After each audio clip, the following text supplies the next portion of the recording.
gidan mu na zo, ango amarya sun zo, dangin amarya sun zo, dangi na ango mun zo, yan kusa ga su sun zo, har da na nesa sun zo, yan birni ga su sun zo, har da na ƙauye sun zo, ba wanda ya ci ganzo, ya bai cika na firzo.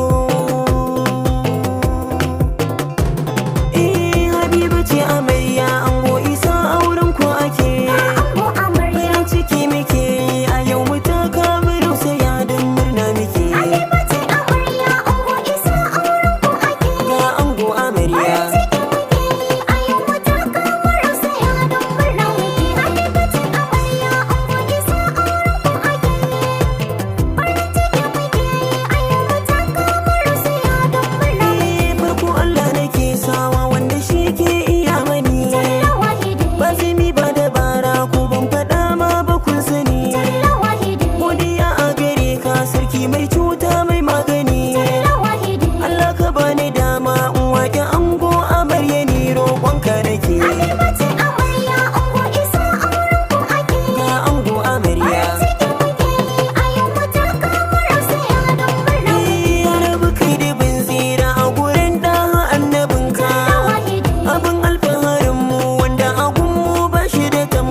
na doka tambarina. Dangina mu gaba ɗaya zan so ku taso ku yi murnar auren ɗanku ake. Ga ango amarya. Farin ciki da murna da fara'a zan yi mai isa ta. Ciki na wanga rana wace ita ce muke zumanta. Rabi ya kawo mu bikin yayana mai kyau da nagarta.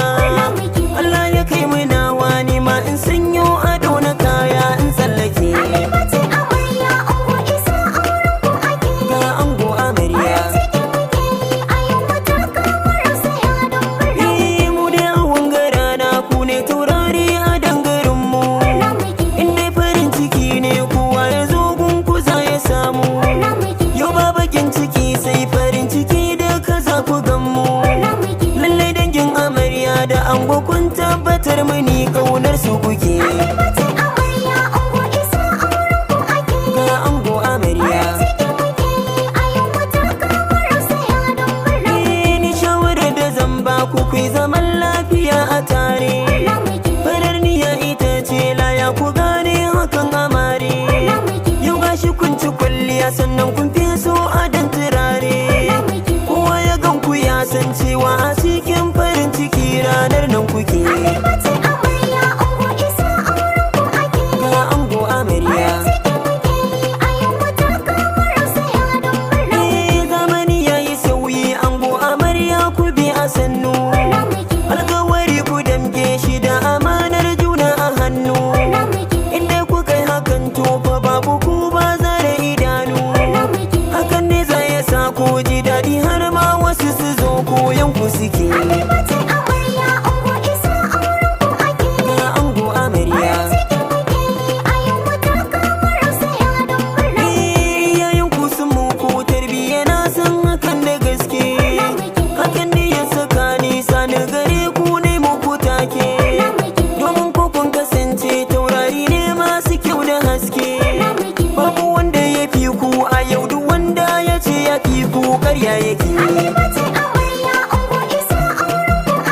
Ga ango amarya. Duka nan gurin mun sani aure shi ne nasilar mu.